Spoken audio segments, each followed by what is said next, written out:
want to? No. No. Okay. All set, Andrew? Okay. Good evening, ladies and gentlemen. Welcome to the Board of Health meeting for Thursday, August 13th, 2020. We're in the upper level of the Old Town Hall meeting room. This is a public meeting being video and audio recorded for cable broadcast and internet posting on www.dayton-mass.gov. I'll now call the meeting to order, and if everyone wouldn't mind joining us in the pledge of allegiance. Pledge allegiance to the flag of the United States of America and to the republic for which it stands, one nation, under God, indivisible, with liberty and justice for all. Thanks, everyone. First order of business number 3 is going to be reorganize the board, as is customary each either election or appointment period. I've been chairman for the last couple of years. I think by default because I'm available and around during the day and can help out. But if there's anybody interested in being chairman, speak up. If you want a break, I can do it. Excuse me? If you want a break for a year, I'll do it. No, it doesn't really bother me unless you want to do it. All right, Kevin. Okay. After this meeting. After this meeting? I had to reschedule a couple other meetings. Okay. Tonight, so I might have to duck out. Oh, okay, sure, after this meeting. I don't want to keep interrupting the vote, so if that's all right. Want to nominate, Sure. I'll make the motion to nominate Matt as chairman. step down second. All in favor? You're willing to accept, obviously. All in favor? Aye. Aye, opposed? Welcome, thank you. Break for a year. I'm going to, well, now we need a clerk of the board. Wants to be a part. Yeah, I'll make a motion to nominate Tom as the clerk of the board. I'll second it.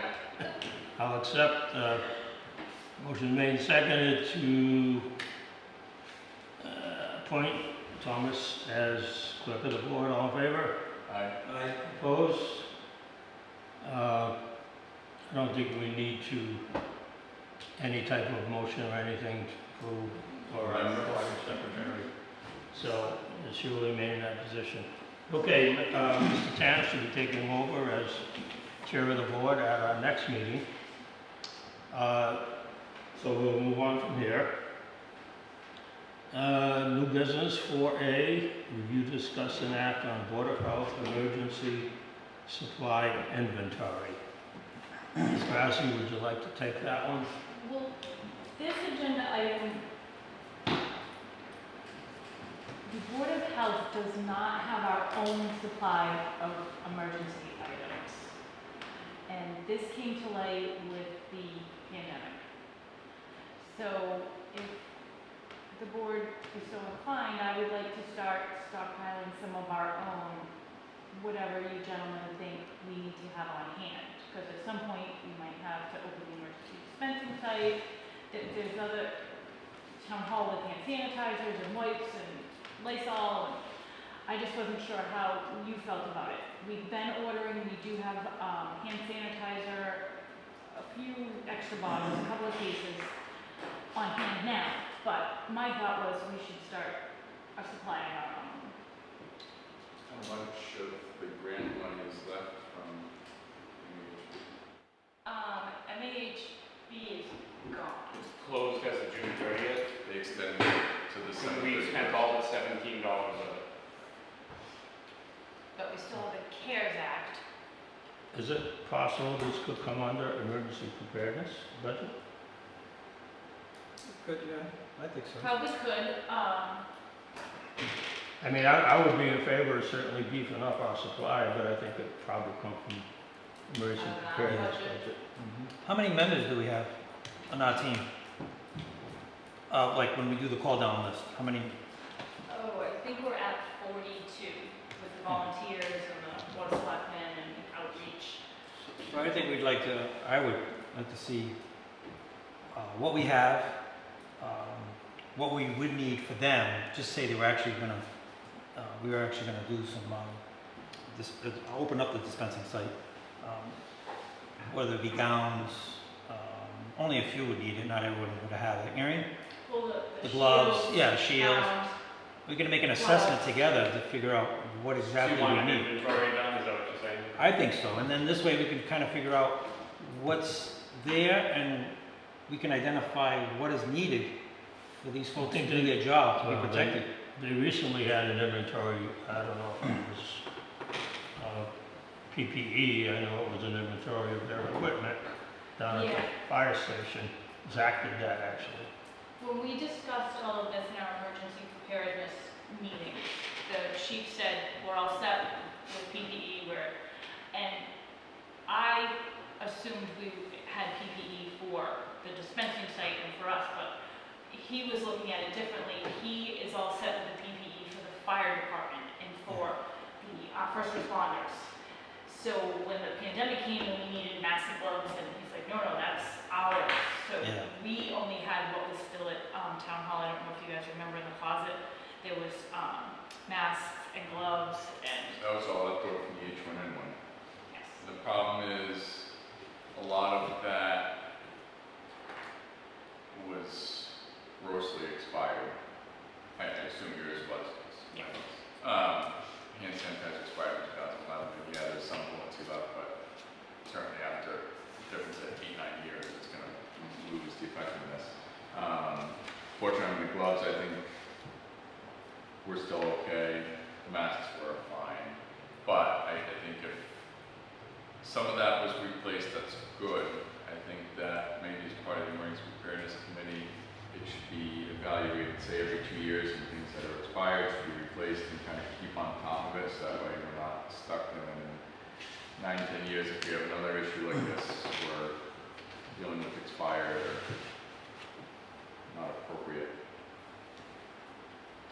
Well, and what do you guys think we need to have so that we can start assessing how many, and because obviously the shields, masks, gloves, Yeah, the gloves. gowns, but in addition to that, like, are there? Well, I think I would find out if we must open the EDS, does the state supply us with necessary PPE? Oh, they Should, supply. they should, yes. That's part of the whole deal, I mean, Yeah, but are they? Like that time frame. Just say they had a vaccine or something, and then they're rolling it out. There's gonna be a lot of chaos in the beginning, and if we're well prepared, and Well, we, that was what we were thinking, if we took care of ourselves, and great, we're all set if the state steps in, but if the state doesn't, you're looking at over 8,000 pairs of gloves. I mean, that's substantial. If you had to vaccinate every single person in town. but would they need gloves, or just the people that were dispensing the medications? I wasn't even thinking of every person. So, in a case like this, it's gonna be a shot, a vaccine. Every single person after every shot, you're supposed to use the glove. yeah. So, Okay. I mean, you're looking at a huge amount, and I think that's why the state, I think that the idea with those kits, I mean, there's probably enough to maybe deal with 500 people in those kits. It was enough to get you started and get you open until such time as the state could make their drops. And I think that's part of when they request like plans of school, the ES plans, and they always want to know like, is there a pallet jack or whatever is there to move like large quantity, like big pallets, and I think that a lot of that's not just the medication or the vaccine or whatever it is, but also supply. So, and I know MEMA was stopping distributing PPE, and I'm not sure if maybe part of that was to start to restock on their level, so that way if it has to be redistributed again, they have enough. I guess, I think that we should at least replenish what was used and replace anything that was expired. That would definitely be a good start. Well, there was only a couple of boxes of masks and a couple of boxes of gloves. There was no sanitizer left. And was there anything else in that closet when we went? It was just masks and gloves. And there were just a couple boxes of each. It wasn't like there were cases. Right. So there wasn't much to I start mean, you with. get a case of boxes, 10 boxes per case of gloves for $120. So, I mean, to replenish to the point where we could say, we can safely vaccinate, first 1,000 people until the state can arrive with additional supplies. I don't think we're looking at a huge expense. I mean, masks is 50 masks per box at $30, $40 a box. I think just figuring out exactly what we need, putting a price to it, and then, Yeah, see what we have already. yeah. See what the Emergency Preparedness Committee has in their budget, and maybe what we can do here. I mean, it's certainly, I would feel a very much appropriate expense. Okay.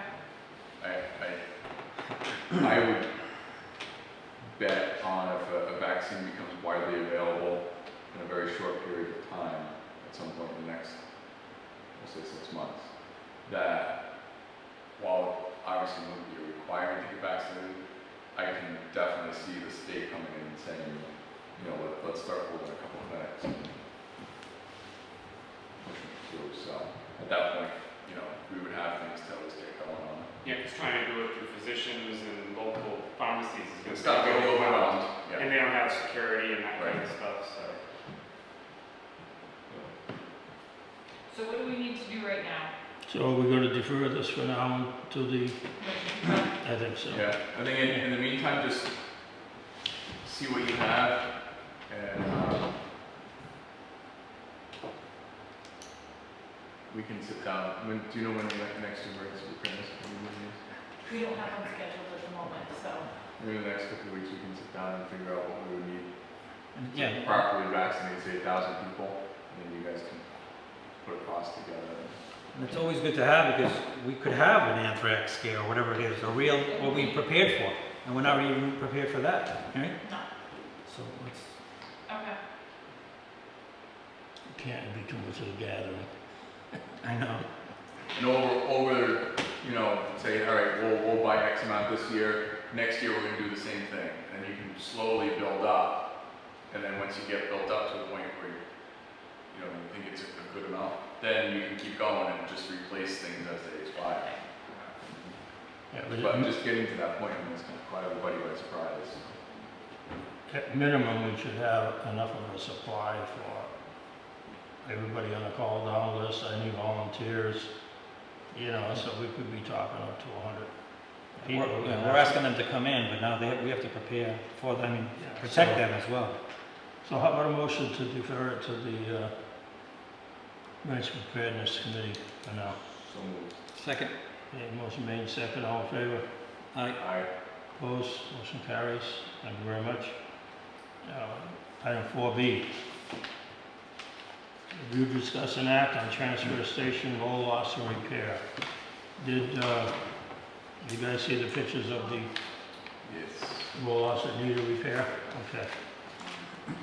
Right now, we have, there's $4,021 left in our grant that we had received earlier from last year. And there is And we can use that to purchase roll-off. $2,237 carried forward to repair,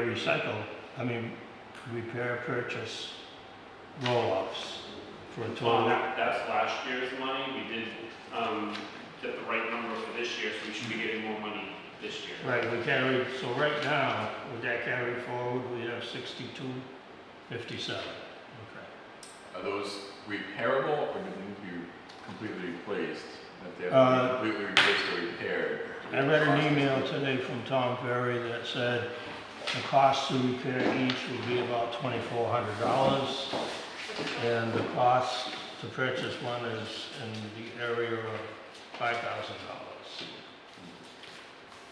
So, and that's all fine and well. But back in, So there's two that need to be repaired, or can be repaired. Tom Ferry said it was about $5,000 to purchase a new one, and somewhere around $2,400 to repair those. Did we apply for a grant this year? yeah, And that's another 5,000? We don't know yet. They haven't released how much it's gonna be. We had like 9 points. You needed 8 to get to be eligible, and we had 9. If we're gonna maybe get it, we can buy one right now, and hopefully we get the other one, and we'll buy two. Buy one now and use whichever of those two is better Yeah. until such time. And then this one's coming, maybe. I mean, no one's gonna last how much longer than jerry rigging and repairing this Yeah. thing. yeah, you can buy a brand new one for twice as much money. Right, but So- it's gonna last 5 times as long. The only thing I want to bring to your attention, and I would agree with that, is back in January 8th of 2020, the board decided to go forward with conducting a recycling audit with the grant money. So we would probably either have to withdraw that or amend it. I think at this point, it really Yeah. shouldn't be doing a recycling audit anyway, with everything, you know, going on. Yeah. Pandemic. And I don't see that changing at any point in the next Mm. year. So I wouldn't have a problem rescinding that vote due to the pandemic and conducting a recycling audit at a later Okay. time as such is appropriate.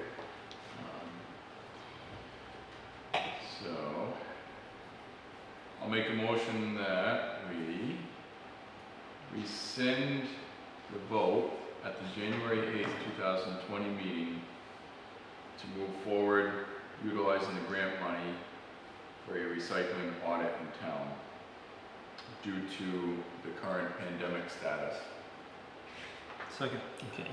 Motion made and seconded to rescind that motion from January 8th. To conduct a recycling audit. All in favor? Aye. Opposed? Okay, then that motion is rescinded. Now, total we'll have is, what did I say, 6,200 and something?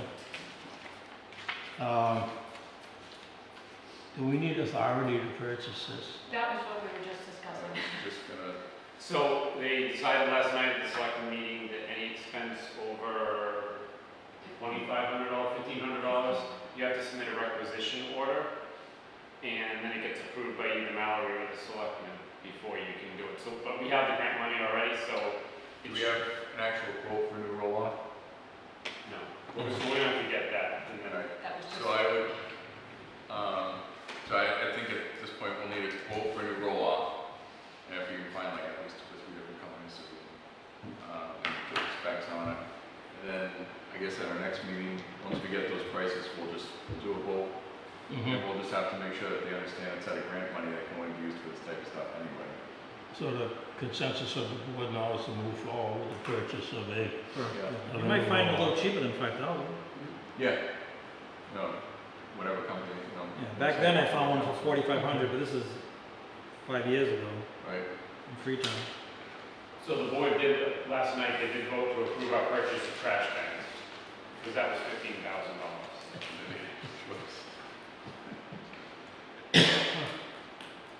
That's good. Okay. We can get rid of our It's a trash. good thing. When we send it over, we'll just have to make sure that we like are very clear that this is grant money, it's there, it's gotta be used for this only anyway. It was already earmarked for a different function under the grant. Yeah, and that can replace the most damaged one, kick that one to the side. Right. You can still utilize that. Yeah, I would keep it Maybe as a put tires backup in in there. case something, Mhm. you know. How is the tire one? Do we have one just the tires? I think it's final up on the ground. They're on the ground. I was gonna say, because we can put tires in there and get that one, switch that one out, you know? Could do that anyway. Find out what's, like, do, Yeah, but yeah, I mean, you're only gonna get, 100 kind of bucks. take a walk around, see what's what, you know? Yeah. All right. tricky use for something. Any more discussion on None. what we're doing outside? We're gonna go to 4C. Review, discuss, and act 981 Stonegate Landing tight tank installation. And I guess Mr. Pelling is gonna give us a little history on this. So Stonegate Landing is over here, they're on sewer, however, they're putting in a sewer pump station right now. And there's one home that was built in 981 that is not tied into sewer, but the people want to move into the home. The home's been ready, but they can't move in because of the lack of sewer, and their kids are trying to get into school in the Dayton system, they've been living with friends and family, et cetera, et cetera. So they wanted to put in a temporary tight tank, and they reached out to the sewer department, and the sewer department said, this is not our decision, it's the Board of Health's decision.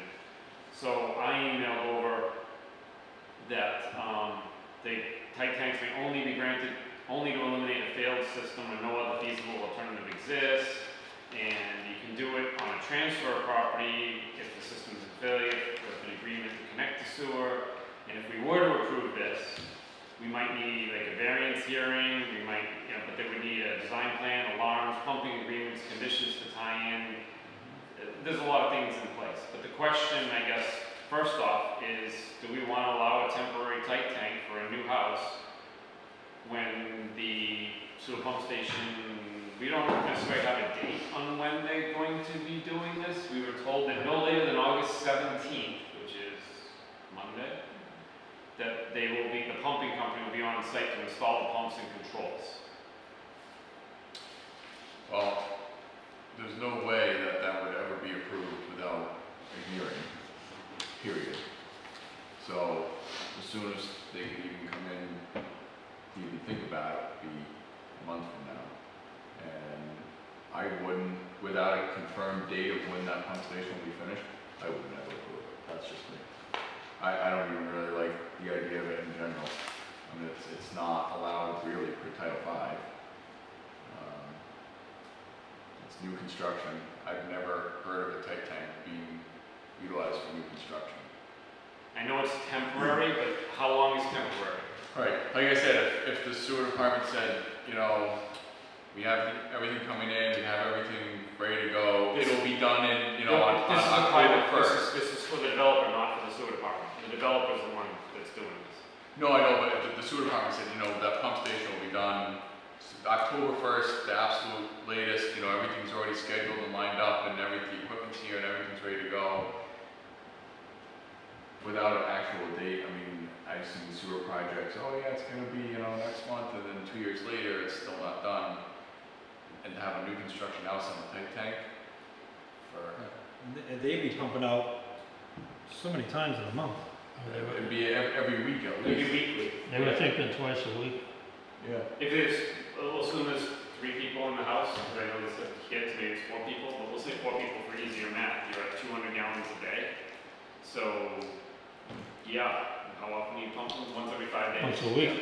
Yeah, 5 to 7 more days. than that, yeah, so that's 6 times a month. Especially without school being fully, there's just a little relaxation on it, maybe even more than 200 gallons.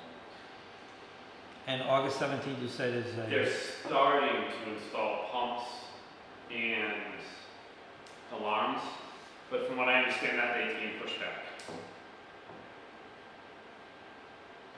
They've been over there working for a while now. Like, it's been months they've been working on digging this hole and putting stuff in the hole, but they can always, if they wanted to, request a hearing, right? I was gonna say, Tom, Yeah, good. I would never deny anyone to come in and chat and give it a whirl. so they can either come in informally or file a formal variance request, which involves our notifications. They wanna do it, So it's variance from Title V. It is, yeah. if they wanna do it, they're gonna have to follow the rules. And I would leave it up to them and just say, hey, look, if you wanna do it, this is what you have to do. And they have to meet all the requirements of a tight tank with all the alarms and bells and whistles. Oh, absolutely. Yeah, the problem is because it's a new construction, really. However, make it very clear that there is no guarantee, and without any firm date from, for when that pump station is going to be complete, it probably won't go through. At least on my end, I can't That's fine. But if they wanna try, absolutely, I'll hear them out. Okay. And I'd probably tell them to put a 2,000 gallon in.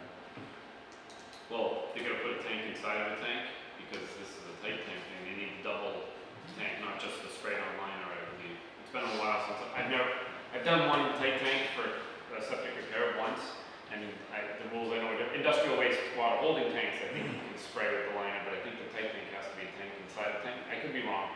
But I know you need alarms and stuff too, so. Well, it has to be alarmed. You don't design these very often, you know. Yeah, no. I don't want them. So, we'll look into it, but, obviously we gotta have an engineered plan put in front of us in order to even apply for variance, so. Right.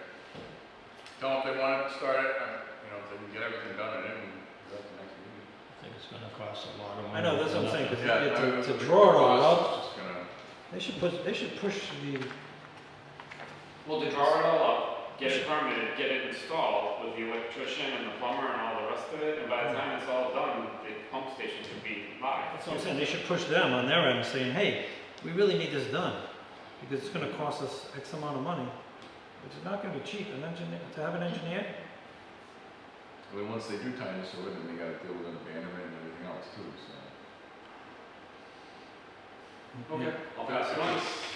I get why they want it, but I mean, at this point, it's, you know, it's not something that happens overnight anyway. Just, and it's the state rules, it's not us, it's the state rules. No, I agree. No, and if they Okay. wanna come in, they come in. Okay. Moving on to 4D, we were discussing that, Sweet Snow Park. Did you get a chance to go over there, Todd? I did, Okay. Did you talk to Keith or anybody? no, because I know you had talked to. Yeah, I had talked to both Bob and I went over to see it, because I've never seen the property, I've driven by, but I've never like pulled in to see. The grass is very tall in the back, they are not mowing it right now, and that's right at the edge of the property but nobody else I think knows what's going on. So I've only seen it, and that's as far as I remember, that I talked to Mr. Ferry about it. Yeah, did you get information on the parking lot? Yeah, apparently what he's doing is not there, it's somewhere else, he had the properties confused with somewhere else, so. Oh, so there is gonna be no parking lot? No, the state might be considering putting in a parking lot, but they have to go through the planning board for approval Okay. for it. And to the best of our knowledge, they haven't submitted anything over there yet, so. Yeah. Well, this, yeah, basically the situation is, It's the state that needs to mow it. Or not mow it, it's the state's property. I don't know if they're required to mow it, I No, don't know if anybody knows anything about this is the situation over there. Right now, there is no fence or division between the state property and this individual's property. Okay. There's a small strip of grass. People, because of the lack of parking there, people park on that small strip of grass between the two properties, which is also on their property. A few cars have just gone straight out through their property. That's the first problem. There were no trash receptacles. There was all trash pretty much daily, weekly basis, just thrown on the ground. DCR finally put a trash can in. I guess the biggest issue with them is the lack of enforcement of any type of curfew on the property. There is no signage, there's no gate to access up to where the stones stop you. Dayton Rock Park has a sign that says closes at 6, they have gates. This property needs the same, I think, because there's people going up there, 11 o'clock at night or later, and it frightens these people, of course, they live right next door. That was another issue. The tall grass, it used to be mowed twice a year. It's not getting mowed now for the last couple of years, and now they have mice in their house and in the garage.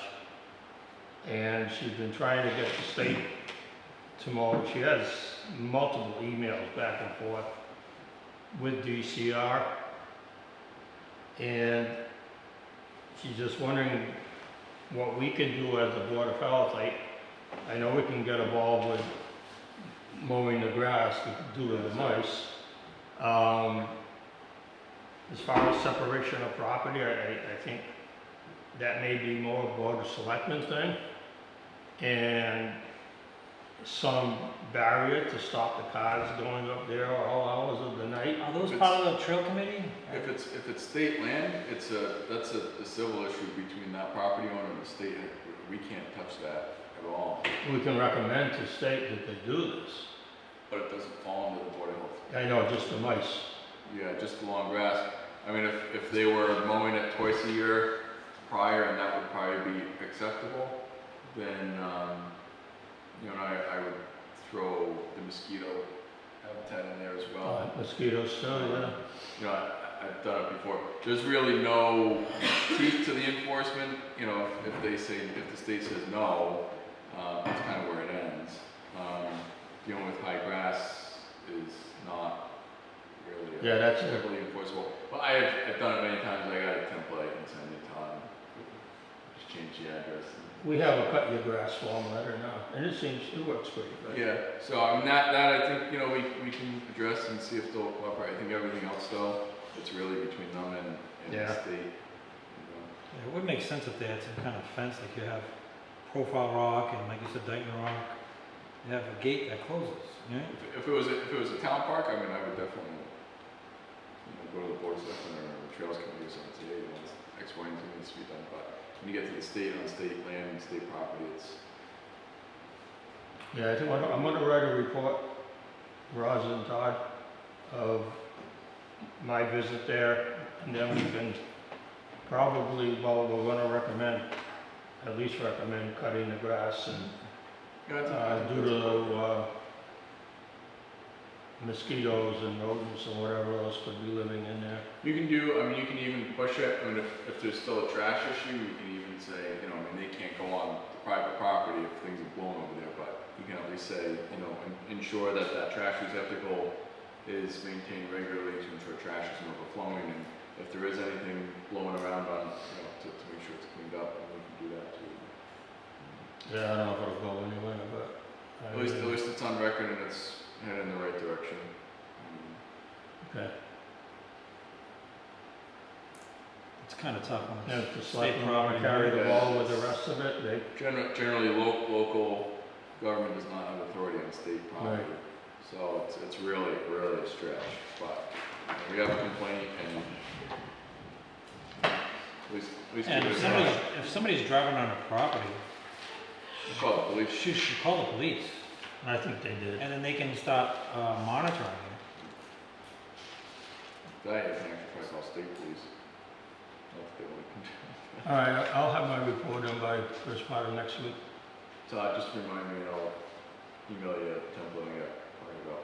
I'll remember that. And I think we can probably draft up something, send a copy to DCR, Board of Selectmen, you know. So we'll figure it out.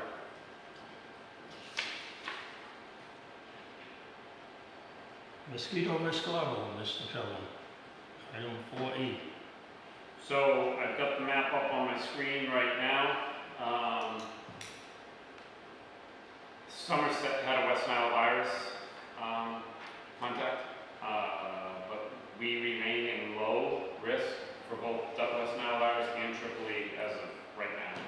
So I don't know if we found this, but Yeah, it's state. I don't know. I'm on their website right now. Yeah, We're still believe it. involved. So now Middleborough and Carver are high, which is why they flew on Monday and sprayed, not in Dayton, but they sprayed in other communities more to the east of here. But as of right now, we are in low. Based on what happened last year when we got to high and we shut down all the public parks and such like that, I was looking for the board maybe to vote tonight to, when Dayton hits high risk, to authorize me to close the parks instead of having to convene and have a special meeting like we did last year. Because I think we all, well, assuming the board agrees that yes, when we hit high, we need to shut down the public parks and dusk to dawn. But that's why we had put it on the agenda, but because it keeps creeping up with the spraying, hopefully it might get knocked down. But We are in the area, spray map area, right? I think. We weren't. we were not. Parts of Taunton were.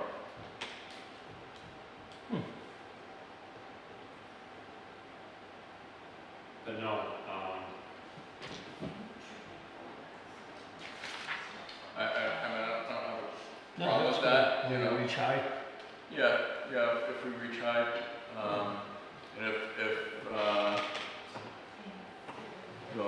they want to have any kind of meeting, I can, as the chair at that point, I can go with Todd, meet with Mallory or the chair of the board of selectmen and handle it, instead of having to do an emergency meeting between the boards and. Yeah, I agree, and as long as we're following the state's recommendation. Right. Yeah, it would just mean, be consistent from prior years. yeah, so these were the ones we sent out last year, the different documents. We had one that closed the parks, we had another one that was the letter that went with it, and then we have like the precautionary stuff.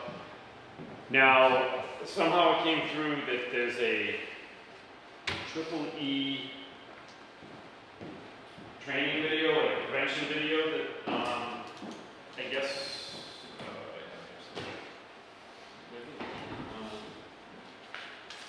our town administrator came across. Somebody had reached out to her that it's a triple E prevention video designed for distribution on platforms like social media and the town website. It's accompanied by a triple E safety tip and prevention press release and includes standardized tips with a customized message to the community from the public health director. The video would cost $300 if we're interested in obtaining it. I know we've always had that information that you guys, I think Kevin's got it, you have to swap around. But we've always posted stuff about triple E. It's something we've been dealing with for multiple years, so. We would have to buy the video, or the town already bought it? No, now he's asking if the Board of Health wants the prevention video. No. It's expensive, really. Yeah, $300, I don't think that's. We've been, same stuff every year. Protect yourself, If we're in a spending freeze, I don't. get rid of standing water. Yeah. I think there's enough other publications and things like that, outreach literature that can be utilized. I have a whole presentation that we want to have you put on over spending $300 on it. Okay, so let's make this motion that we authorize the health agent to issue dusted on restriction after triple E reaches high. So moved. Second. Need a motion made and seconded. All in favor? Aye. All opposed? Motion carries. Going to 4F, can we do the manure management program, or did somebody, Jim, want to speak to that, or it's not even ready, is it? I think I spoke with Jim, who can't be here at tonight's meeting. He said the school came up with a plan and basically verbally said, hey, we want to do this and this. And Jim's like, well, that's great, but put it in writing so we can look at it and approve it. And we haven't received it yet, so there's Okay. nothing we can do. I don't know if they talked to you about it either, but again, it's like we have a plan. It's like, well, show it to us. Well, actually, Stacy should see it also. Right. That's why Jim said submit it so we can all look at it. Yeah. So. Okay. So you probably need to Can we table 4F then? So move. Second? Motion made second, all in favor? Aye. Opposed? Motion carries. Thank you. 4G, review, discuss, and act food permit refunds for canceled town events.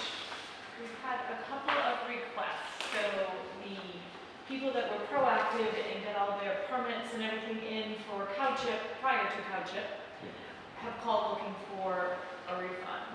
And I explained to them that we really can't give them a refund, but we could apply, possibly, if the board agreed, this permit to next year's.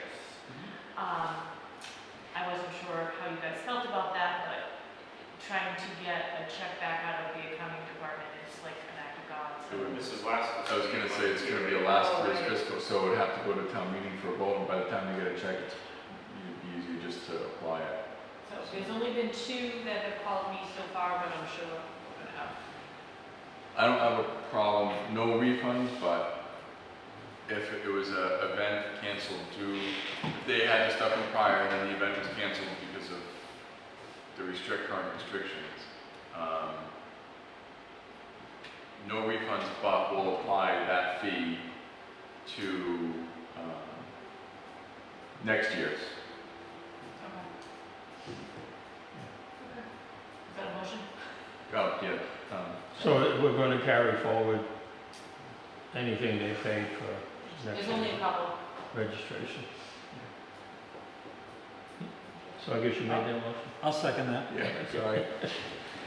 Alright, motion made, second, all in favor? I- Opposed? Okay. Yeah, you can try to explain it to them. By the time you get a refund, Uh, or you're already that time. Yeah, Next item is to streamline, consolidate permit renewals. Roz, just make a note on those and keep them available, so that way, if and when they do Oh, yeah. come in, you know, we don't get someone else that didn't actually pay and tries to, we can say, no, this is what we had. And I would only do it for those that actually request it. Oh, of course. Sorry. Sorry. So, we have a new business in town, and when I was giving him the permit applications, I realized that I did send this to you guys yesterday, but I'm not sure how much you actually got to look at. So this is my colorful.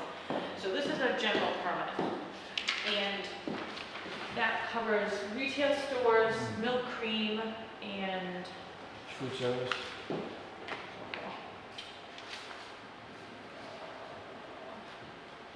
I saw food service. of health tank, retail, tanning, milk, cream, mobile units. So there's a couple on there that we no longer permit, the denatured alcohol and Lloyd's Day. And there's a few that are the Board of Selectmen. So I would like to revamp this so that it's not as, make it more user-friendly. And the other question, I'm not sure if we can do it or not. We have permits that renew July 31st and others that renew December 31st. And there was a lot of confusion this year with business owners that they thought they were all set. I sent them their renewals and they're like, no, this is, I'm like, no, you don't understand. Different permits renew at different times. Is there any way we can have them all renew in December? Because I think we have, so the same thing, color coordinated, July or December. So I think you could, I just one want of two things would have to happen though. Whatever date we choose, so say we would go with the fiscal year, right? We'll say calendar year to make it easy. So anyone that just renewed for the fiscal year, they're all set. Any permit that renews for the calendar year, either we charge them when they go to renew, say, look, we're gonna have to charge you for a prorate for half the year, and then you're gonna have to re-renew because we're trying to, and I would hope that the business would understand what we're trying to do to simplify, especially if they have multiple permits, it's easier. Or we waive 6 months of a fee. They basically run on a free permit for 6 months. One of those two things would have to happen. Well, the milk cream license is only $10, so. But it's that food service one that we, July 31st, Yeah. that you just gave out. Yes. That if we ended it now on December 31st, how does that work, right? Would they have to pay again December 31st? Right, so that, therein lies part of the question, but would we want to line them up for December 31st or July 31st? What would I know, be easiest? July Or does the 31st. state have a criteria that we have? I've always seen it where it's at the end of the year, and that always confused me because they would tell me to go do the inspections at the school in the summertime, and it was gonna, and I was like, what am I looking at? I would look at everything else in the school Yeah, at night, yeah. and see, and I'd watch the custodians or maintenance crew cleaning up and stuff, but the kitchen was closed, and I'm like, I gotta come back in September anyways. Why are we renewing their permit in July? Why don't we just do it like everybody else does, you know? I don't know. I wasn't sure if it was a state mandated date or where that. No, we somehow have that in place. It's only that one, right? Pretty much. Milk and cream and food service. Milk and cream and food, and then the common vic is in December.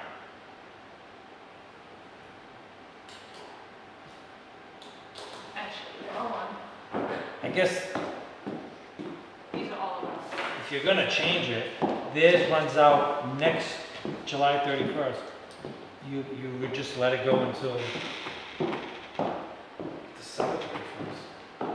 You're losing 6 Well, you could renew it and at the prorate it. end of the year and only make them pay half because you got the other half. Yeah, next year, when it runs out, You could apply that money left. you can, whatever it is, half the year. Yeah, you could apply that 6 months. But, so what are we aiming for, December 31st or July 31st? No, I'm saying for the ones that have a food service and milk and cream, you let that run out, because you give them a permit already till July 31st next year. When it runs out, you issue a new permit December 31st.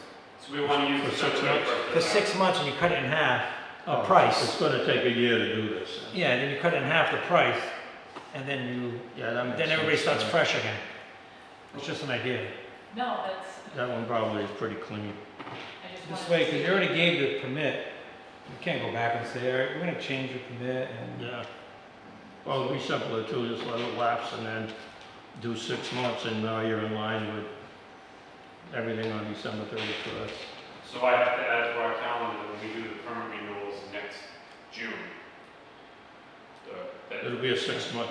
and you can even write a letter saying, to the ones that have a permit now, saying, on this date, the board of health decided, if we do decide, that when your permit runs out this July 31st, it will, if it's approved again, it'll be renewed only until December 31st. Explain the whole thing. Yeah, right.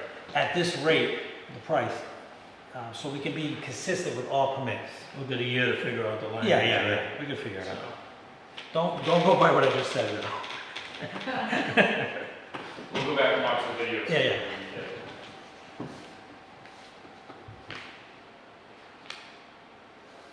I don't know, Matt. I thought we got rid of Lord's Day already. We did.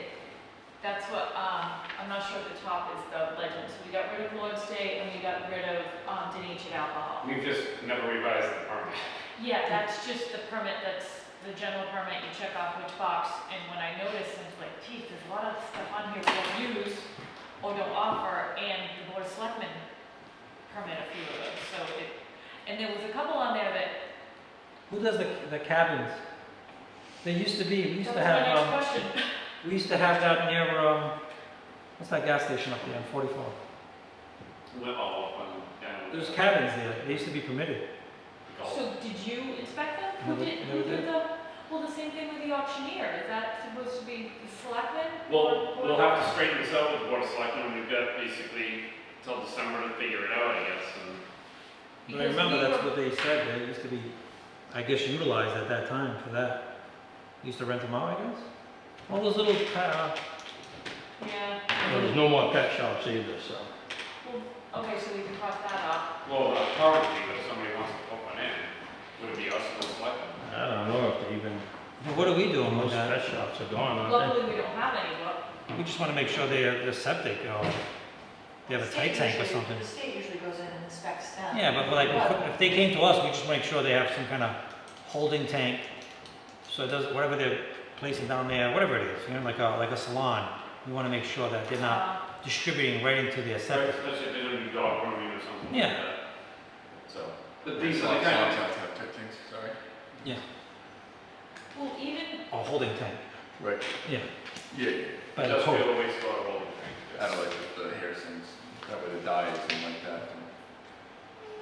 Okay, what we're gonna do Yes. with the permits. Those that are issued in July, we're just gonna let them run through next July, then issue a 6-month permit. We chose December 31st as the target I think permit. that's easier, less people on vacation. so much. Well, it's the end of the fiscal year going on too. and it's- I've always liked calendar year more for permit Yeah. renewals than fiscal. I have one more question regarding the permits. We just found out, I think in July, that we've been permitting the common victular permits for as long as I've been here. Well, apparently it's supposed to be Board of Selectmen. Yes. Yeah, So I don't know why we were doing it.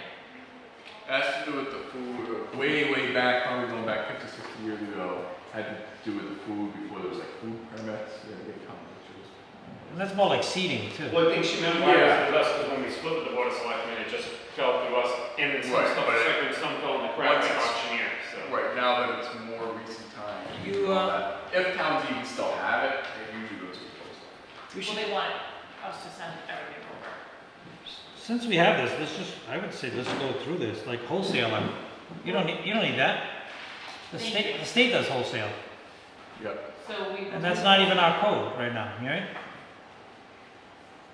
Gas and gasoline storage, Fire department does that. yeah, we could, It's not us. we could, entertain when somebody comes in for permit, what are you gonna do, where's this gonna go versus, Well, the board of selectmen do that. yeah, but that one doesn't go with us. And fire chief. Hawkers and peddlers, I don't understand why this is on here. Somebody might want to sell Daily Gazettes on the corner. I didn't make copies. Usually a for all peddler's of them, license is sorry. board of selectmen too. Yeah. And that's under the bylaws, so they would need that. So, Selectmen and police. I don't know who's doing this now. The hawkers and the auctioneer and the amusement. When we separated, it, like, He's just stuck with us. yeah. Yeah. Even like the pet shop, so say I wanted to open up a pet shop.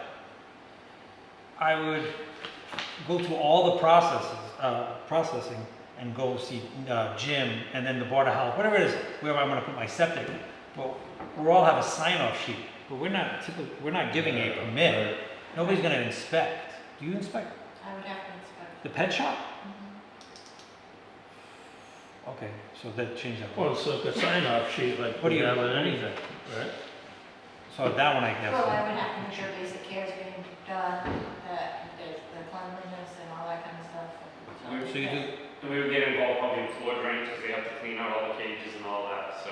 yeah, and that one, so when they first open up, we wanna make sure that's not going, we had that going directly. So pet shop would fall under us, you're saying? I think it would be good just to have the information on it. But if she's gonna do an inspection, a formal inspection, then we gotta file that as well, right? So I guess we'll keep that one. Do we need to talk to the board of selectmen about this, just so that it's, something's not falling Yeah, through the cracks? I wouldn't want to just say, oh, these are board of selectmen, and then, you know, we're just dumping it back. I think that a quick, one of the meetings, or I can even sit down with Mallory or whoever the chair is. Just say, hey, FYI, these permits really don't fall under the Board of Health. I think when we split, they just kind of somehow got stuck with us still, and really they are supposed to be, should be under the Board of Selectmen. Do you want to take them? Okay. And if so, you want all of them? Do you want certain ones? Why do you feel these other ones should? I think a 15-minute conversation. I don't know. All right, so you'll talk to Mallory about that, or you want to talk to her? For both of us. We can both go over Okay. someday. And, yeah. Karen should probably sit in on that also. Yeah, 'cause if she's the one that usually handles those permits, she would know better as to. And then we can revamp it from there. Okay. Because I don't want to take something off and then have it disappear when it shouldn't at this point, at least That makes until we relinquish the permits. Well, it's been this long, it's not. Yeah. Okay, thank you.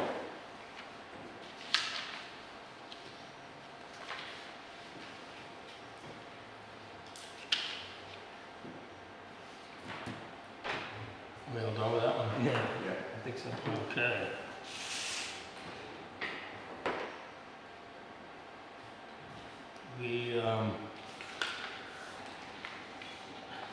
The next item is for I to review, discuss, and act on Board of Health FY21 payroll changes. Since this last budget round for fiscal year '21, there were a few increases. One for animal inspector, one for animal control, salary change for health agent, salary change for office manager, and we had a uniform allowance that was approved, and a cell phone. We already approved all these on the original budget, if you recall. But it appears that doesn't appear, it is.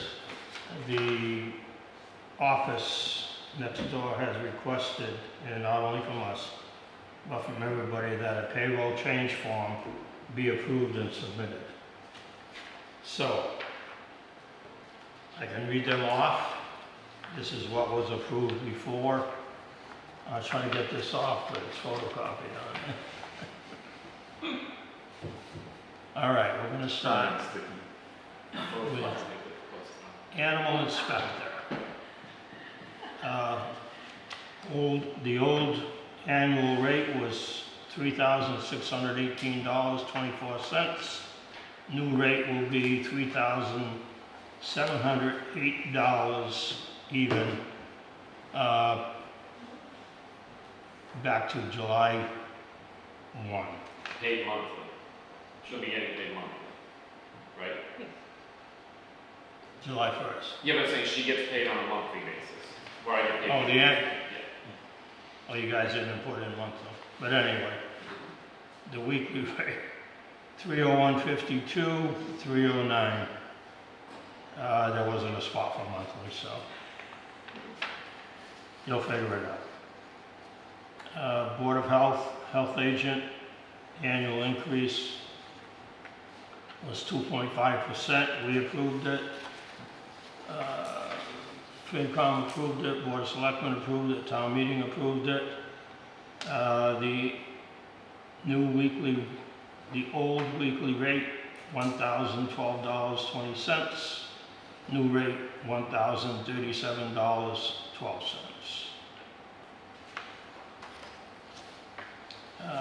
Board of Health Office Manager, there was a decrease in hours from 40 to 35.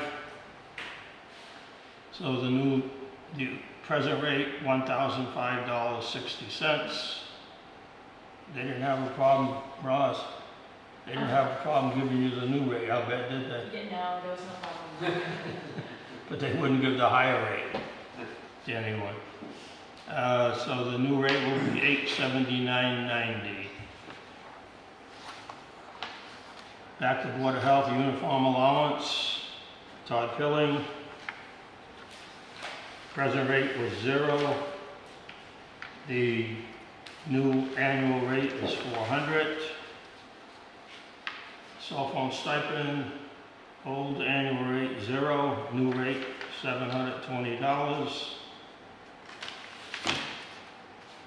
Missing animal control. Just because that's under the chief. Yeah, That's under the police different department. department. That's under the police department. Chief's already signed it. Did he do it? Oh, he's done it already. Okay. So Linda told me that I was gonna do it. Oh, no, that goes. Thanks. So I have a question, that's what's budgeted already. See, this whole thing, this whole mess wouldn't be if they would've waited till July 1st to do it properly. So, for some reason chose to do it. That's what I'm saying, so it's budgeted, I would say after we sign that, just to double check that it reflects. I sent that all to you guys last night. There should be. No, I'm saying like later on, just later on, so they don't say, oh wait, you're short or whatever it is. 'Cause I don't know how they didn't apply that already. That's the new things, you have to sign, change Yeah, the rate. it's just unbelievable. Yeah. While we're just talking, why are we having to inspect a pet shop? It's considered a commercial kennel and that's state law. Very good. What a minute, what are you looking for? I was just looking for, I did have the budget. So this is what you guys signed and we sent over to the board of departments. No, I know that, I just wanna make sure now that we sign that there's no more questions, because She they'll said say, oh, wait, this doesn't reflect what we have in the budget. I don't know how they're missing or not paying out, you know? Yeah. And I have the minutes when you voted on it in January, and I offered to send those over, and she said she'd like us to consolidate the vote and have. So all these reflect a 2.5% increase. Yes, we do. Is it 2.5? Yeah. I was 5 at some point. There's 5 in animal control. Animal control. But this was 2. And, And hers is 0 right now. right. And the uniform allowance is self-explanatory, so that's what was approved. So I would a motion to approve this, and I will sign them, and we'll send them on our way. So, Second. Motion made and second to approve all payroll change forms. All those in favor? All right. Aye. Opposed? All right, that carries. Thank you.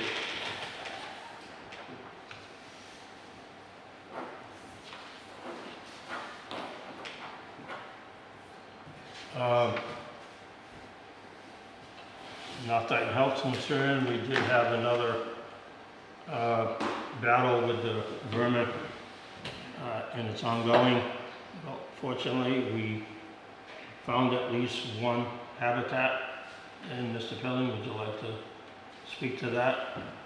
Well, we got a call from a neighbor, actually, Ross received the call, and, because I was actually out on the perk test, and she said there's rats in the yard. We've gotten this call multiple times, but by the time Stacy or I gets there, they're gone.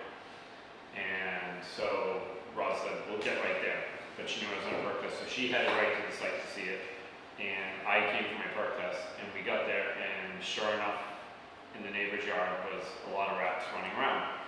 The neighbor had chickens, and it appears that right after the chicken feed went out, the rats were coming out, eating the food, and then they were gone. And that's why whenever we were showing up, we weren't seeing them. And so we went and spoke, Stacy and me and Tom, we all went and spoke with the homeowner and basically said, hey, you got this issue, and she wasn't aware of it. And I think you guys can pick up from there for how we're handling the problem at this point. Yeah, we've been, I helped her get going, the resident, and we've been trapping the rats now for 2 weeks, I'm gonna say. And we chose not to use the poison method because of the neighborhood, how densely populated it is with, you know, domestic animals and so forth, and kids. Plus raptors that may eat any of the dead rats. There's a whole lot of reasons not to poison them. So we're using snap traps, and I believe today we got like 20. I picked up 12, Okay, so I had 7. and within a week, we only picked up 6, and they were relatively new, because we didn't have any maggots or anything, so they were relatively new.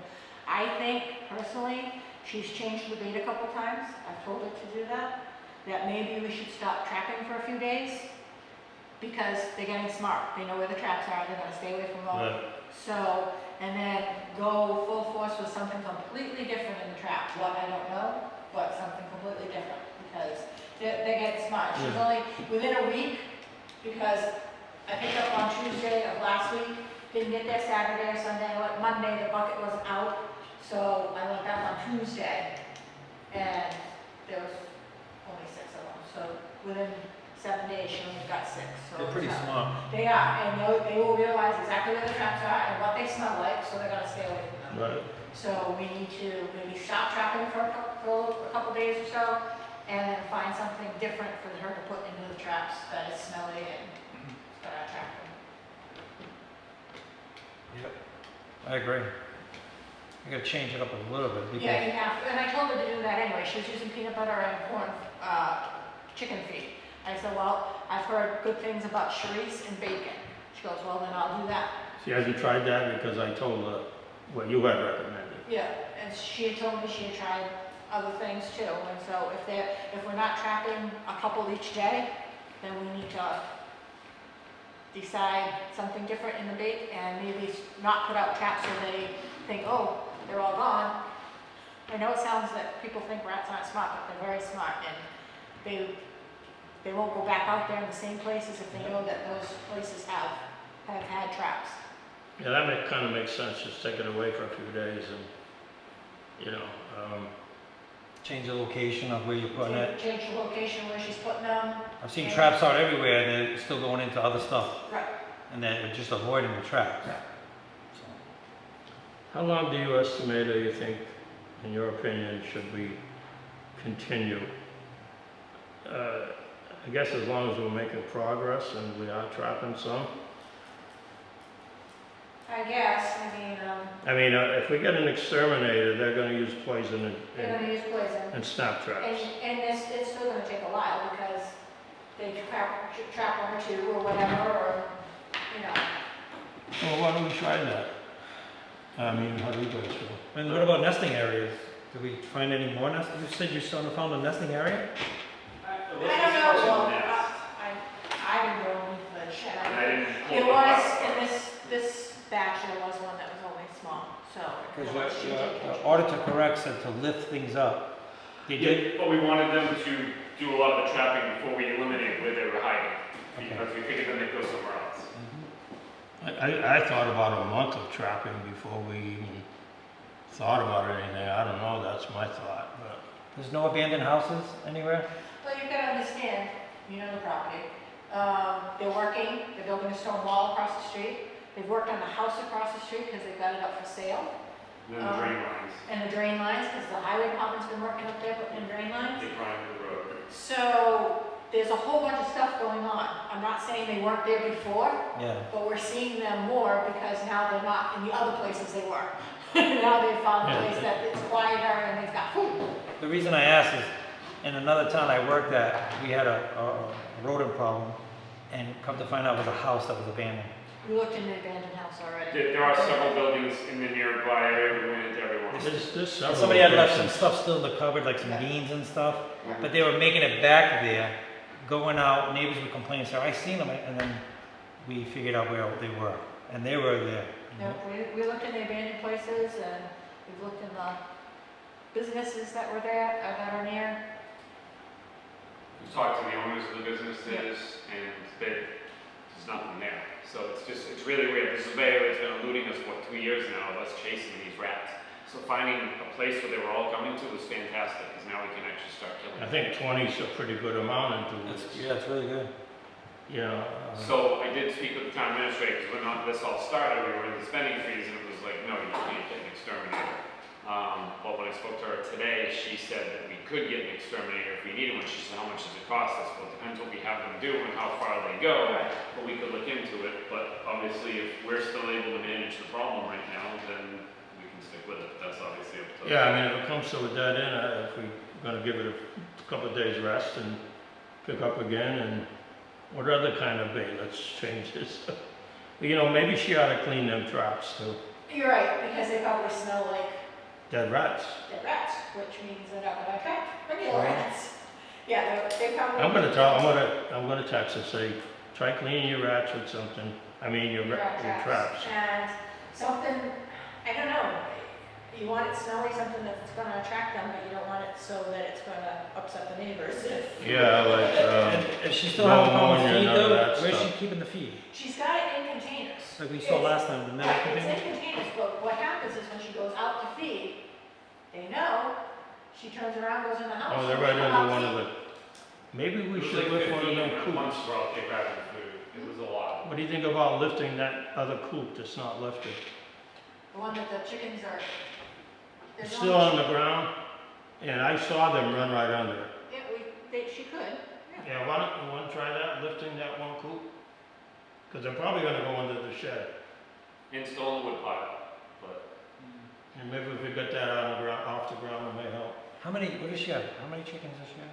Not very many, yeah, it was only, maybe 5. yeah. Is well, there- we- I know this sounds a little, can you do something with them for a while? Well, here's I the don't wanna problem. just, They used to be at another property in Rehoboth. She has put that property up for sale, and she's moved her animals to another property in Dayton. I'm not sure that other property will allow her to bring her chickens. I don't know. And why those chickens are there only is because they're the special chickens that, you know, everybody loves, and they were one by one getting eaten over in the other property. I'm just thinking like if you could just ask the question, just because, just imagine trying to put traps out every day and trying to work this hard, where you could say, let me try a different approach, see if there's another area, if she could. I'm not trying to displace any animals. Yeah. I just worry about that if you eliminate their food source and their habitat right now. Where they go? They're gonna go somewhere else in the village, and we're starting from square one.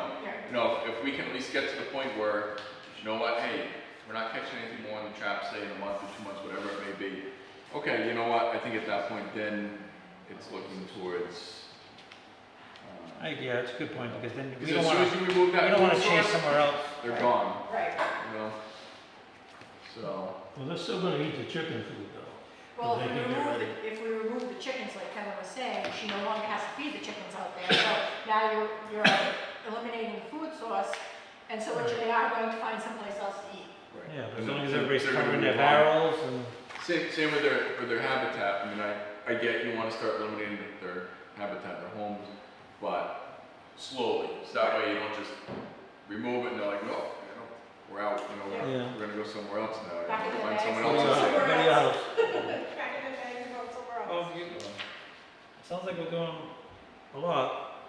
But I think if you start to hit a roadblock with still catching them and still seeing them, then at that point, you know, at least have an exterminator evaluate and maybe get some more thoughts on it. I don't think it would hurt. Okay, I'm gonna give her a text and suggest a few things. Lay off for 2 days, clean the traps, nothing abrasive though and No, smelly. nothing smelly. Just rinse them or do something with them. Boil them, Mhm. toss them in a pot of boiling water, Boiling water, yeah. sanitize them, and get rid of any odors, There you go, okay. kill any of the bacteria. Yeah, I'll get in touch with her then, Stacy, okay. Do we want to, table 4K? Jim's not here.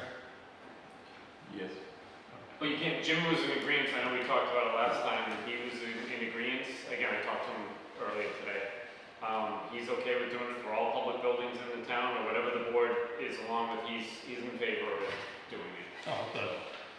It seemed like that from the last meeting that we were all kind of in favor of increasing it, just whether or not it's just on town property or on public properties, but he's okay either way, he's good with it. Yeah, he was, although he did make a recommendation of 25 to 50 feet, right? I believe 25 was the number that we Yes. kicked around, so. Yeah, I don't have a problem with 25 feet? But this is talking about increasing the setback distance from smoking in the public building. Later on, we still have to address all this, right? Yeah. Because then we add that to that and then actually change definitions. Yeah, for the, Municipality, of all municipal that buildings. last when, So Seth once came. we add that, it has to reflect this. Can't be missing definitions. Yeah, and we tabled that for tonight's meeting because we had such a long thing, and that might be a meeting unto itself just to talk about all that. So I guess it's something we can discuss, but then we have to all roll it out at the same time when we approve this at the public hearing. And I think the selectmen might want to be made aware of it before we do it, if it's affecting the town buildings too, so.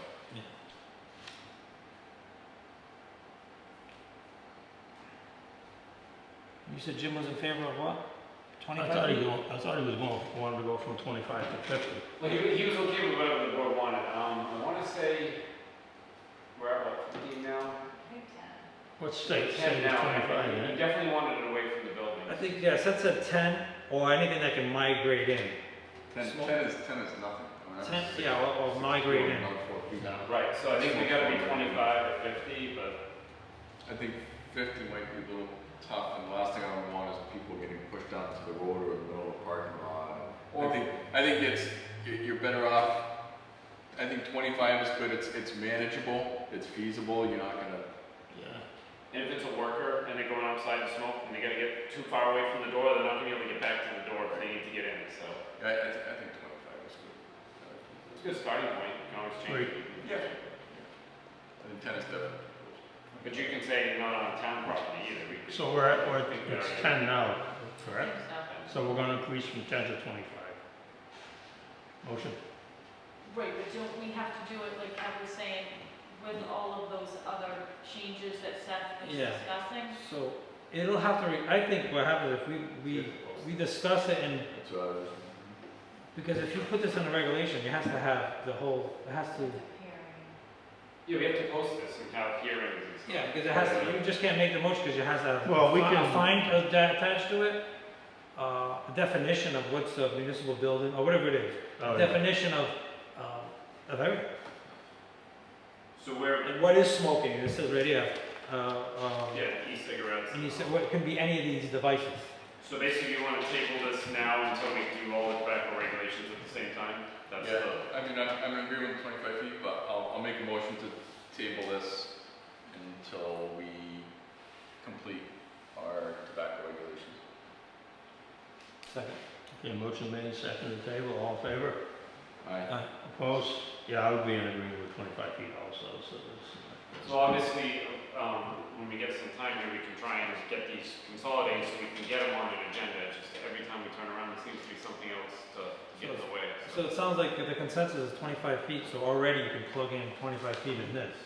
And then it's one less thing we have to do when we, or we can sit down on a different meeting day, or like a workshop day, or But whatever. once we've got it done, then we can pick a date and figure out when it's gonna be. Okay. Going on to old business, item number 5, we will discuss an act on 2321 Fieldsaver Drive kennel license. You recall back a few months back, Mr. D came in with his attorney, since he had 10 dogs on his property, and we were getting complaints. It has been a year. It's been a year since he's been here. Been a year? That's a few months. And at the time, we were getting some complaints about his dogs. I don't think they were getting off the property at the time. Every once in a while, one or two would. But it was, I guess the neighbors felt threatened, and that's why we brought Mr. Deeb in. And after a lot of discussion, if you guys remember, and Stacy, we had requested that the entire property be fenced in, and that also we be notified when it was done, and we'll inspect the property. Recently, a kennel permit was issued. Nope, it has not been issued yet. Oh, you haven't issued? I haven't issued because I held it up because you had concerns, so I held it up. Well, I did, yeah. And I don't know, have we had any recent complaints of dogs getting off the property since he fenced everything in? Yeah. Have we? Well, it depends what, I know electric fencing is, No, but what I'm saying is he's also updated his electric fence right, when he did that fencing. And in those two, his electric fence, matter of fact, is way back from where those two things are. And he put in a generator, so if the power goes out for 2 weeks, the electric fence still works. yeah. So those two little areas, I Yeah. don't see as a big concern if we haven't had anybody get out since he put up the whole fence. Right. And I would agree with that, but I think I think the understanding of the board at the time was that it would be chain link fencing around the entire perimeter of the property. Well, when Todd and I walked, those areas in front of the thing, I had said to him, if you can't get it to that close, if you're gonna keep the electric fence, if he wasn't gonna keep the electric fence, I wanted it right up to the gates. But with that electric fence, he's got the electric fence plus a gate, plus, the fence except for those two areas. If we haven't gotten any complaints since he replaced everything, I don't see. Yeah, my issue was the stone wall, Right, the stone wall's in disrepair, but it was when we were there. because the stone wall, and I don't think we have a picture, is in disrepair in one section where it's only like 2 feet high, I would say. Maybe. And that is a potential area. If it was a higher stone wall, I would feel better. I'm not asking them to spend money. No, but what I'm saying is, his electric fence is way before that stone wall. Right, Because if you go up his driveway, now his driveway's gated, everybody leaves everything at the bottom. And if you go up halfway up the driveway, more than halfway up the driveway, there's a little break in the cobblestone, and that's where his electric fence goes. right. Is that what these new statues of the dogs are? Yes. But that's where the They're electric like fence made is. out of metal, but they're like full-size dogs. but Yes. made out of metal. If you look at them, you think the dogs are sitting in the driveway. My concern is, and this is my only concern, that if the electric fence fails, they do have a couple of areas where they could get out. As somebody who's seen it myself, that gap to the right of the driveway, it looks like, it's like this wide and it looks like animals go through it. They can. It's like wide and clear. That's the only place, as you're driving down the street, it looks like that's a problem. The stone wall is like only the one neighbor that kind of sees it and will complain. I personally think that he should close that gap with something, whatever it may be, just so it doesn't look like animals are going through there. But other than that, Yeah, those are my only two concerns. The stone wall, the stones are there, could be built back up, put a small section of fence right there, and I think at least I could live with that. So my concern about all of this, when Mr. Deed was in here and we discussed this and everything else, this board, the animal control officer fell under this board, that has since been removed from this board. This is not an issue that relates to the animal inspector, it's an issue that relates to the animal control officer. So I don't feel that I feel we no longer have jurisdiction over this particular permit and site. While I don't disagree at all with the chairman's thoughts, I actually do agree with them. I don't feel we have jurisdiction any longer. That's my only concern about all of this. let's say you go. I guess the only thing to counter that is we are the ones that issued the order, and it was still not complete, right? Technically? Yeah, we Well, was, the fence has been up since, well, I went out there June 25th because there was a complaint. Because he was outside doing stuff on, grass seed or something else. People wanted to know what he was doing on the other side of his fence. So I went out there just to see what he was doing and talk with him. We walked the property and all the fencing was up at that time.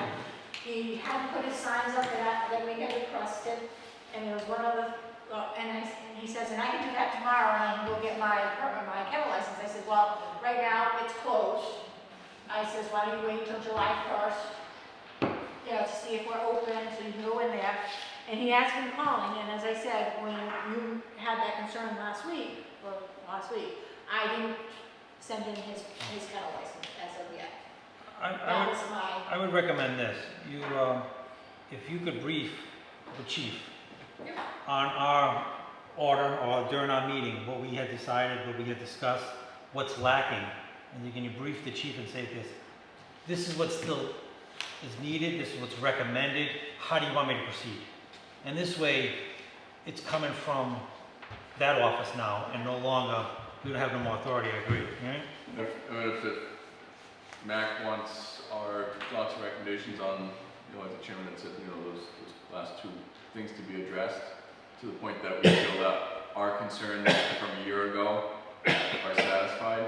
I think just some written communication between us would be more than acceptable at that level, but I think that would kind of close it out. So, yeah, my only concern was we issued the order, and we also said, notify the Board of Health when we completed the fencing and we will inspect the property. So, yeah. But they kind of if changed you the guys rules are on comfortable us. with Right. what we They have. kind of changed the rules on us, so now what, right? Yeah. So I'm gonna give you the minutes, and I like your idea. And, because I've been saying all along, it's kind of out of our hands. I just wanted to bring it here. And, Should we just send a memo to Mac and, Stacy, just with those two outstanding concerns, and just say, prior to issuing, the board would like to see these outstanding items addressed as this had been previously ordered for the Board of Health. Is that all right, Tom? Like I say, but it is no longer under the Board of Health purview or something. Yeah, sorry, thank you. you ready with your August 28th? I think that would cover us as a board, You can give the them. department, and All right. let it move forward to the now appropriate department, and then, Here's the minutes on that meeting. But We're- then we're- we're officially closing the books on it. let it fall where it may, Yeah. but we've done our piece. Because right now, there is still some open paperwork with the Board of Health, so this would kind of This would basically close. say, here, it's now yours, Yeah. but here are our concerns, but it's yours. Right. So then officially, it's done. Now, there was only one dog left, you said, to be spayed or neutered? He was taking that one in, I don't know if it's been done, when I talked to him in June, he was having rabies vaccine done and she was going in, so I'm assuming she's done. but Yeah. I will contact him again about that. I haven't been able to connect with him every time I Yeah, I call. think you should probably wait until you get Right, the go-ahead from the chief or Right. whatever they wanna do. So, okay. Anything else? Anybody? Okay. Item 5B, review, discuss, and act, COVID-19, reopening procedures and policies. What you got? All right, so. Mr. Billing is on the local reopening I committee. am. We haven't had a meeting since the last time the board met. The library is still curbside only. There are 2 librarians that are coming in here. One of them sitting up there, one of them sitting over at the desk in the corner, and they're working here, generally very quietly. They walk laps at lunchtime, so we heard that a little bit. But otherwise, they're very quiet. Nobody comes in here to see them. They're just quietly working. Prime time is still closed to the public. They are starting to run some adult programs out under the pavilion, like adult exercise classes and such. But they're limited to 17 for the capacity out there. They're all wearing masks. The schools has been a little bit more of a challenge because classrooms, gyms, quarantine rooms, et cetera, obviously DR voted to go 2 months of online learning, but Bristol Aggie is opening, and again, I've been meeting with everybody like regularly, and different concerns and stuff. DESI's come out with some documents, the DPH hasn't, and stuff, so we're still in flux a little bit, but they're starting to get things where they need to be, and they're looking to open over there. When's that date to start up? September 14th or 16th, 17th, somewhere right around the middle of September. So it looks like they're going to be ready for that. Whether the construction is done is a different question, but one of the things I recommend to all the schools is a quarantine room they have to have, that if it's a nice day, put them outside. Put a 10 by 10 pop-up tent with a desk, a table under, so that it's just that much easier, and as long as they can see the person out there, it would be a safer place than having them in, because if you get 3 people in a small room, all of a sudden now you get a different problem. So if it's a nice day, let them stay outside. And especially at Bristol Aggie, those kids are going back and forth outside between classes all the time anyway. So the other issue we've had is sports. Recently, you know that the governor just dropped it to 50 people at a sporting event. That started yesterday, and then as of Monday, it goes back up to the 100 that it was. They just came up with that today, that it's going back up, so there's like this 5-day gap of 50, and it's just very annoying.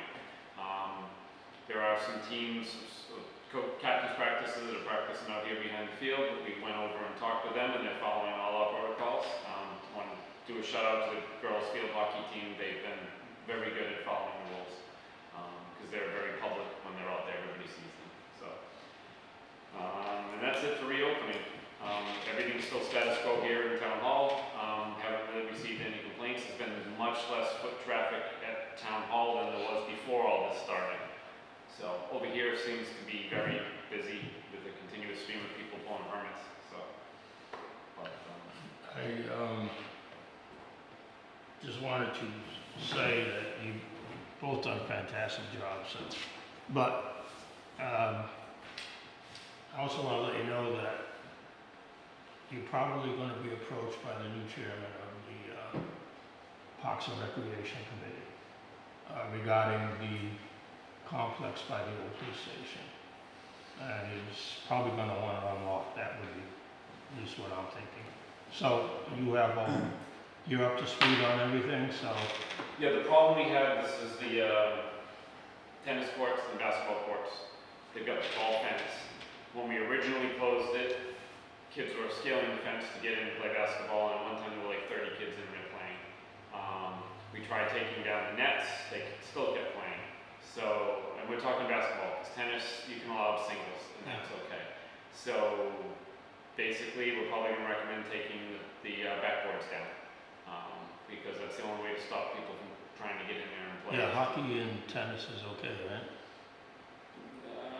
Hockey is still considered high risk, Okay. so they can be doing drills and such, but no scrimmages, no games.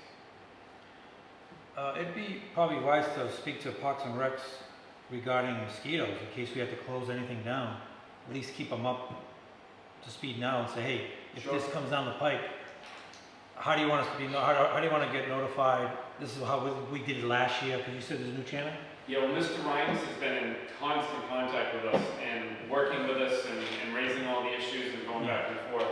Obviously, he's not the chairperson anymore, and we haven't had any contact with the new chairperson yet. But yes, we will definitely advise him. This way it saves a little So, And don't forget frustration, the, fire department union.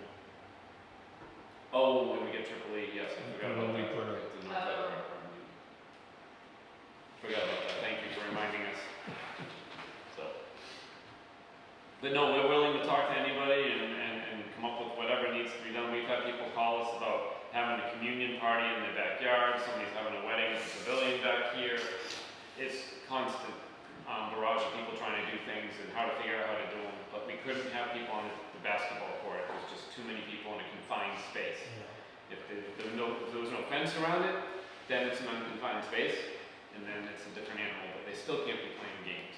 That governor's order with the 50 people is now enforceable by the police. And it's also enforceable on private property. So, Right, before it was only the Board of Health, and this was happening at night, and, you know, it was kind of a mess down there, so. If the police can help, but they're not gonna exceed 50, I doubt, down there. but- which is a lot of people. I mean, this board could do a thing to say you can't have more than 10 at a basketball court, but I don't know if we wanna get into that. Yeah. I mean, unless it becomes, you know, if you have a habitual offender or something, that's one thing, but, I mean, I'm hoping that I trust the police that they use it more as an education piece than screaming and yelling and throwing fines at people, and just go say, break it up, you know, governor's orders. So that, just keep the peace, move along. Okay. Any public input from anyone?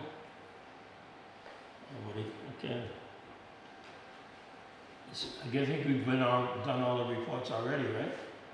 No, okay. One quick thing is, we've got final grading, the as-bills that are now required here in Dayton. So when the as-bills come in, I go out and I poke down to try and find the top of the tank and D-blocks to make sure they're covered to the grade, etc. 5 in a row I've now rejected because they don't have enough cover over the D-blocks or over the septic tank, and they've had to go back and put more. But my problem is what I've been using to probe is just a metal rod, and I'm looking to purchase one of the, like the T-bar with the spike on the bottom, like 3 feet high for probing, because it's much easier. A pair of work gloves, a 100-foot tape, and a shovel, you know, just a small shovel so I can dig down, because some of these things are kind of compact over it. I'm looking for the board to say yes, because obviously we're in this discretionary spending thing, and we got to submit a requisition form, but I want to make sure the board was okay with those purchases. Yes. I ran it at Home Depot because we actually have an account there, and the total is $69 for those items. We're not talking thousands of dollars here, but I just wanted the board to say, yes, we think you should have that to do your job. We can spend that, all right? We can't as of last night, yes. Even on the one, the probe I used to use, I put magic marker 9 inches. Yeah, there you go. So this way I knew automatically, right? Yep. If it didn't go down. Good idea. Yeah, I don't have a problem with it. Yeah, it's I what you mean- need to do your job. Not all of the field and Title V inspections like that have been going strong, so there's no reason not to. Okay. Other issue we got is there's a whole collection of fluorescent bulbs at the transfer station, like a lot of them, like 2,000 of them. And so we're looking to get them disposed of. We have the boxes for 8-foot bulbs, and we're gonna start having Mr. Rhines working up there when he's got his downtime to start filling the boxes, because again, they're all just like standing up and leaning against things, and it's getting dangerous. And then once he's got them all, then we'll get a price for what it's gonna cost to dispose of them, but we're gonna start boxing those up. You gotta, I don't know, Todd, if you want to add one more thing. I used to carry a little level too. You can always see if the D-box level. Oh. But I used to just put a level, sometimes somebody really Like said, a torpedo. Like yeah, somebody say, oh, this is not level. And they say, yeah, it is, and I say, look, That's a great idea. I like that. it's cheap enough, right? Okay. I'll add that to the list. Are we, this is a Ross question, are we all authorized to sign bills and payroll? Now that we've reorganized, I probably do need that form used for you to. guys to sign. You can come in to sign, all right? You don't have a problem coming in to sign that. Okay. I can run down and get one now if you guys want to sign it, so we're all good. For what, the bills? Yeah. When you guys reorganize, I think it's easy. While she's going, I sent out a memo to all Mallory, to all the department heads. We have a meetings calendar that's on the Town of Dayton webpage. You can see all the meetings that are there. And as the health agent, trying to make sure people are adhering to how many occupancy of all the rooms and everything, I was using that as my guide. And there were a lot of meetings that were posted in rooms they couldn't have. There were meetings that were posted but they had them the day before or whatever. There's no agendas with them. And I basically sent out a memo saying, hey, people please use this calendar as how I'm tracking things and advising people if they're in the right spot or not. There was some flurry back and forth of whose responsibility it is to be updating that calendar. And it appears in each department, but that Leanne and the town administrator's office will help people do it if they need to and link their agenda to it. So it's a really useful tool. But there's still meetings not being posted. There's people that they had a meeting today that never happened. Like it's not being used to its potential. And especially now with COVID, we'd rather have people going online and just clicking on it instead of having to call or come in to get a hold of stuff. So I sent out that memo and we'll see how it goes. It's getting a little better, but it's still having some issues. I thought it was the selectman's office that had to schedule all the meetings. They are supposed to check to make sure there's no conflicts, but they are not posting it on the calendar or writing it on the calendar on the wall. That's each department's responsibility. She's posting it out on the board, the bulletin board out in the front in the foyer. If that became a real problem, you should just mention that to the town clerk, because they're supposed to be posting this. This was part of the flurry of discussion that happened about whose responsibility it was, and that's why I'm not going to speak on it because I wasn't the person that was in the middle of the fray. I just wanted people to use the calendar because that's how I was following things. The other thing that popped up this week is we heard from our town administrator that said, hey, now that we're kind of in a lull with COVID, are your hours going to be dropping down some? Because I'm 28 hours a week. 28 to 35 hours on straight time and about 35 hours a month.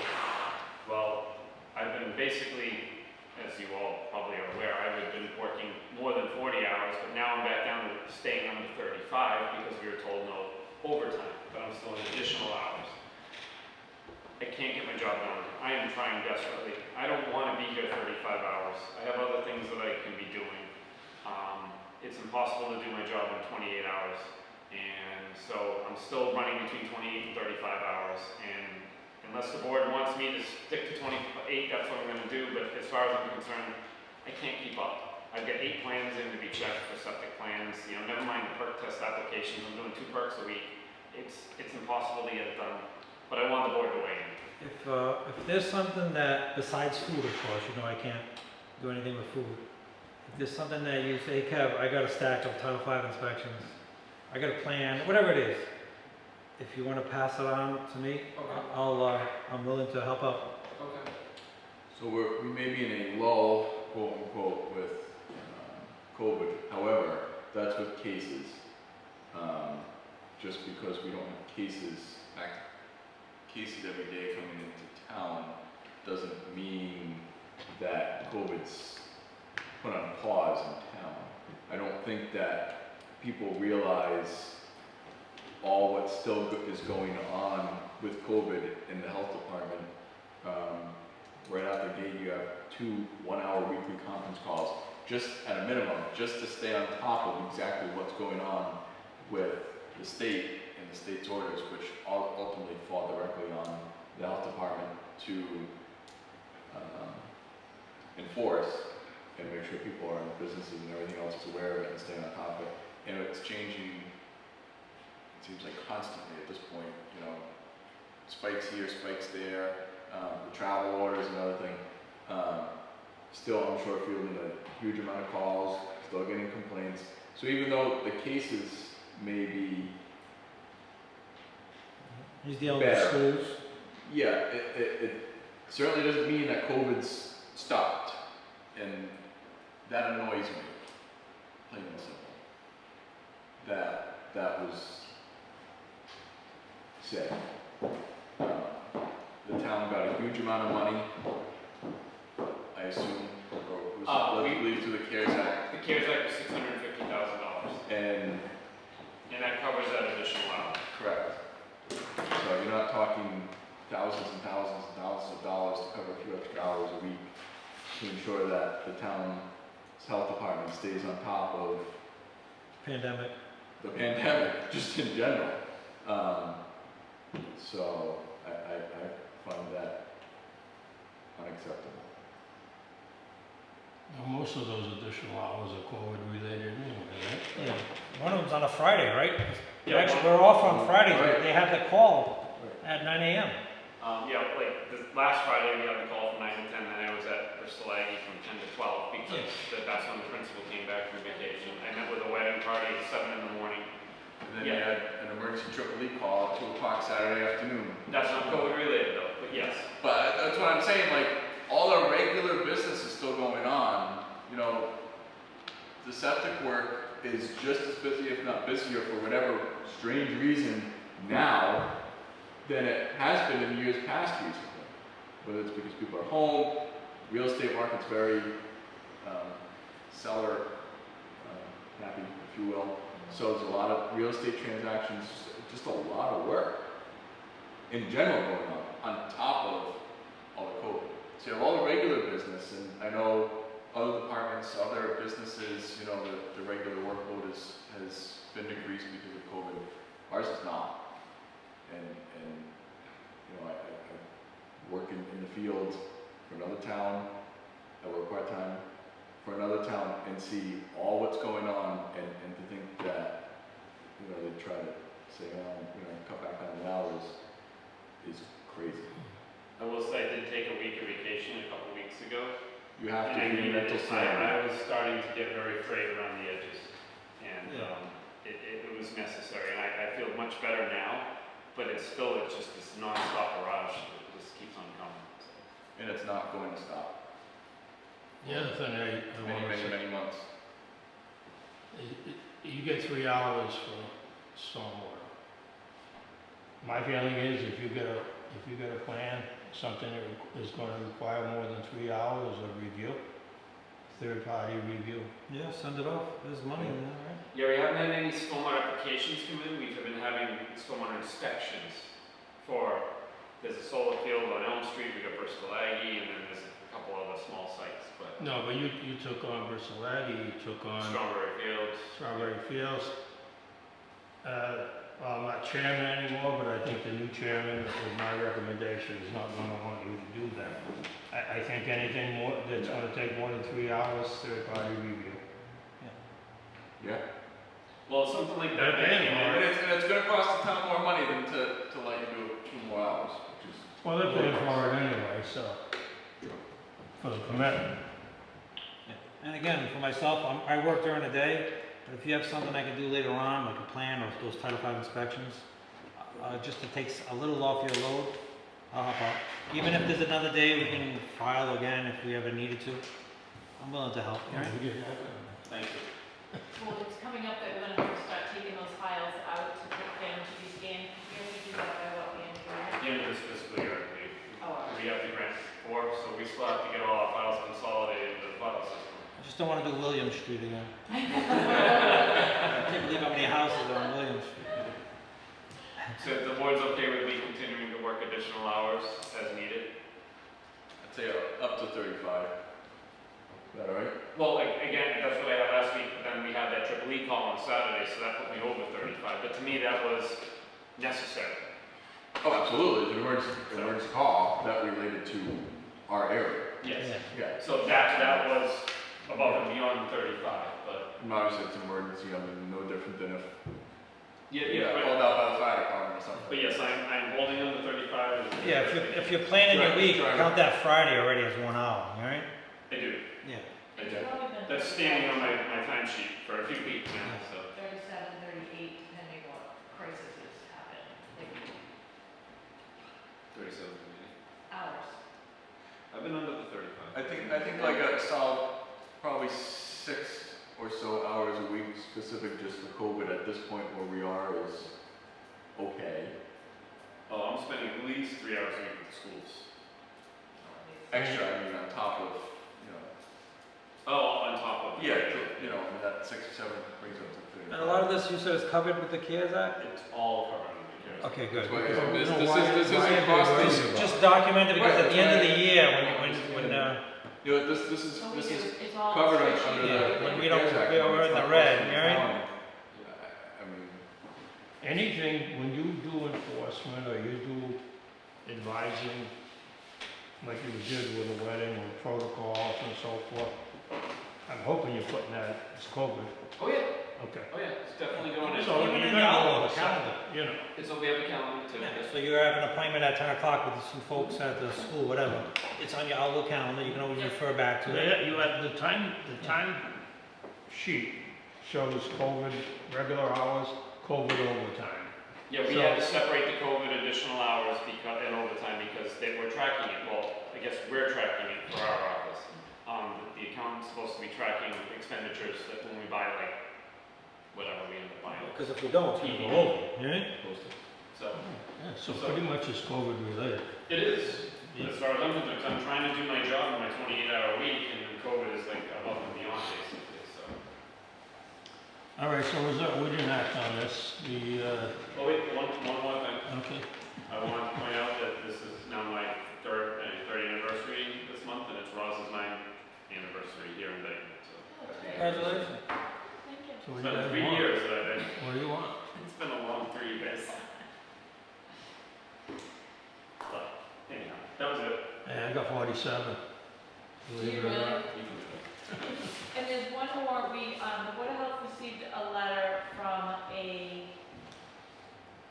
Dayton Rehoboth Regional graduation parent who was ecstatic that the kids got to walk and get their diplomas and was praising the Board of Health and Todd for everything they did to make it work. They said it was a wonderful ceremony and everything went off great. There were no, she called and then sent a letter in just to thank everybody for their job well done. I was at the graduation, and they actually acknowledged, he said the health agent and the Board of Health. Great job, everybody. Further reiterates that even though we may not have any current cases in town, just still COVID work.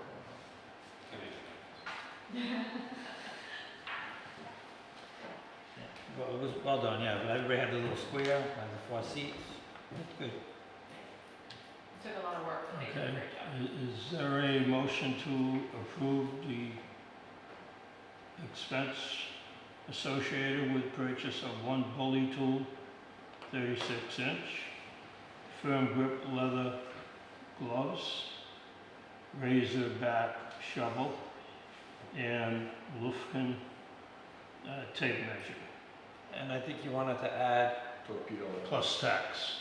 a level. No tax. No tax. We're tax exempt. You want to add a level? I think it's a good idea, especially if I'm checking my D-box and stuff, yeah. Okay, so,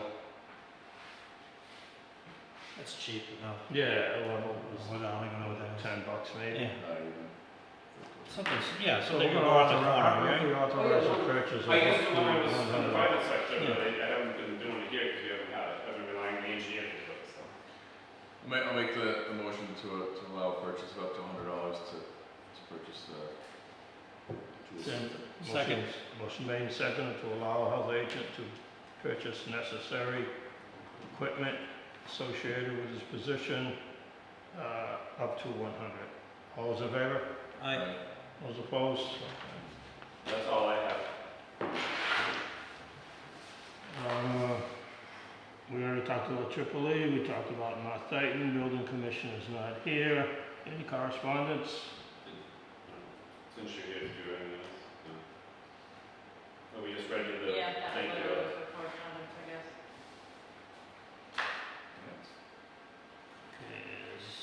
You have minutes from July 8th, 2020. I hope everybody read. Yep. From the date of July 9th.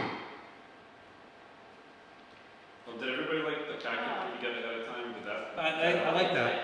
Because with the long agenda, we figured it might help Yeah. get through it. I used to do that in Lakeville, just kind of keep everybody up to speed, because you're dealing with every single What's the one, correct date? but then Ross? instead of going over the whole thing again. Yeah, then we figured we Kind of up to might speed. try it, and Yeah. they don't take it back yet, but. Ninth? Okay. The minutes are in error, it's the minutes, the agenda is in error. It's not the minutes of July 8th, it's the minutes of July 9th, 2020. Is there a motion to approve? So moved. Second. Motion made and seconded to approve the minutes of July 9th, 2020. Any further discussion? Seeing none, all those in favor? Aye. Aye. Opposed? It carries. I think we're done.